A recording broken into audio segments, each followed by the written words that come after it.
ನಮಸ್ತೆ ಸ್ನೇಹಿತರೆ, ಇವತ್ತು ನಾವು TET 2022 ಪ್ರಶ್ನೆ ಪತ್ರಿಕೆಯಲ್ಲಿ ಬಂದಿರುವಂಥ ಎಲ್ಲ ಪ್ರಶ್ನೆಗಳನ್ನು ನೋಡ್ತಾ ಹೋಗುವ. ಸ್ವಲ್ಪ ಎಲ್ಲವನ್ನು ಕೂಡ ಅಭ್ಯಾಸ ಮಾಡ್ತಾ ಹೋಗುವ.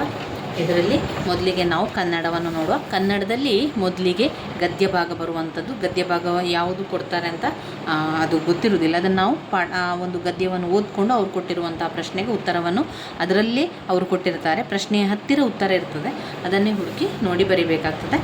1 ರಿಂದ 8 ತನಕ ಆ ಪ್ರಶ್ನೆಗಳಿರ್ತದೆ. ಅದಾದ ನಂತರ ಗದ್ಯ ಕೊಡ್ತಾರೆ. ಗದ್ಯ ಕೊಟ್ಟ ನಂತರ ಅದಕ್ಕೂ ಕೂಡ ಗದ್ಯದಲ್ಲಿ ಕೇಳ್ತಾರೆ ಪ್ರಶ್ನೆಗಳು 1 ರಿಂದ 15 ತನಕ. ನಂತರ ಬರುವಂಥದ್ದು ಬೋಧನಾಶಾಸ್ತ್ರ. ಅದನ್ನು ನೋಡ್ತಾ ಹೋಗುವ. ಆಲಿಸುವ ಕೌಶಲದಲ್ಲಿ ಬರಬಹುದಾದ ವ್ಯಕ್ತಿನಿಷ್ಠ ದೋಷ ಏನು?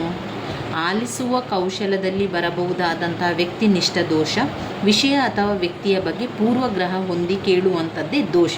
ಪೂರ್ವಗ್ರಹ ಹೊಂದಿ ಕೇಳಬಾರ್ದು.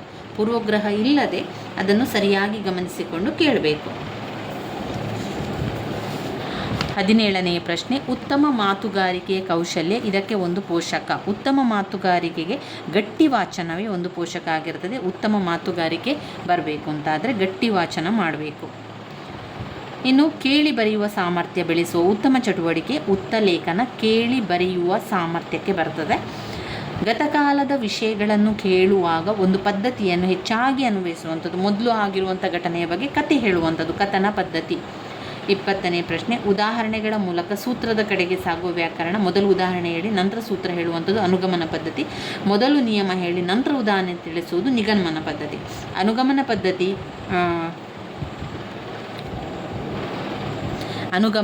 ಪದ್ಧತಿಯನ್ನು ತಂದವರು ನಿಗಮನ ಪದ್ಧತಿ ಅರಿಸ್ಟಾಟಲ್, ಅನುಗಮನ ಪದ್ಧತಿ ಫ್ರಾನ್ಸಿಸ್ ಬೇಕನ್. ಅನುಗಮನ ಪದ್ಧತಿ, ನಿಗಮನ ಪದ್ಧತಿ ಅರಿಸ್ಟಾಟಲ್ ಮಾಡಿದ್ದಾರೆ. ಇನ್ನು ನಿಗಮನ ಪದ್ಧತಿ ಅಂತ ಬಂದಾಗ ಇಲ್ಲಿ ಮೊದಲು ನಿಯಮ ಹೇಳ್ತಾರೆ, ನಂತರ ಉದಾಹರಣೆಯನ್ನು ಹೇಳುವಂಥದ್ದು. ನಿಗಮನ ಪದ್ಧತಿ ಅವೈಜ್ಞಾನಿಕ ಪದ್ಧತಿ. ನಿಗಮನ ಪದ್ಧತಿಯು ಅಮೂರ್ತದಿಂದ ಮೂರ್ತದ ಕಡೆಗೆ ಹೋಗುವಂಥದ್ದು, ಇಡಿಯಿಂದ ಬಿಡಿಯ ಕಡೆಗೆ ಹೋಗುವಂಥದ್ದು. ಆಮೇಲೆ ನಿಗಮನ ಪದ್ಧತಿಯು ವ್ಯಾಕರಣ ಬೋಧನೆಗೆ ಉಪಯೋಗ ಅಲ್ಲ. ಆದರೆ ಅನುಗಮನ ಪದ್ಧತಿ ಫ್ರಾನ್ಸಿಸ್ ಬೇಕನ್ ಅವರ ಅನುಗಮನ ಪದ್ಧತಿ. ಇದರಲ್ಲಿ ಇದು ಒಂದು ವೈಜ್ಞಾನಿಕ ವಿಧಾನ ಪದ್ಧತಿ. ಇಲ್ಲಿ ಮೂರ್ತದಿಂದ ಅಮೂರ್ತ, ಸುಲಭದಿಂದ ಕಷ್ಟದೆಡೆಗೆ ಸಾಗುವಂತಹದ್ದು. ಆಮೇಲೆ ಅನುಗಮನ ಪದ್ಧತಿ ಫ್ರಾನ್ಸಿಸ್ ಬೇಕನ್ ಅವರು ಮಾಡಿದ್ದಾರೆ. ಇದೊಂದು ವೈಜ್ಞಾನಿಕ ವಿಧಾನ, ವ್ಯಾಕರಣ ಬೋಧನೆಗೆ ತುಂಬಾ ಸೂಕ್ತವಾಗಿದೆ. ಮೂರ್ತದಿಂದ ಅಮೂರ್ತದ ಕಡೆಗೆ, ಗೊತ್ತಿರುವ ಕಡೆಯಿಂದ ಗೊತ್ತಿಲ್ಲದ ಕಡೆಗೆ, ಸರಳದಿಂದ ಕಠಿಣತೆಯೆಡೆಗೆ, ನಿರ್ದಿಷ್ಟದಿಂದ ಸಾಮಾನ್ಯದೆಡೆಗೆ. ಆಮೇಲೆ ವ್ಯಾಕರಣ ಬೋಧನೆಗೆ ತುಂಬಾ ಸೂಕ್ತವಾಗಿದೆ. ನಿರ್ದಿಷ್ಟವಾದ ವಿಷಯಗಳಿಂದ ಸಾಮಾನ್ಯವಾದ ವಿಷಯದ ಕಡೆಗೆ ಹೋಗುವಂಥದ್ದು ಅನುಗಮನ ಪದ್ಧತಿ.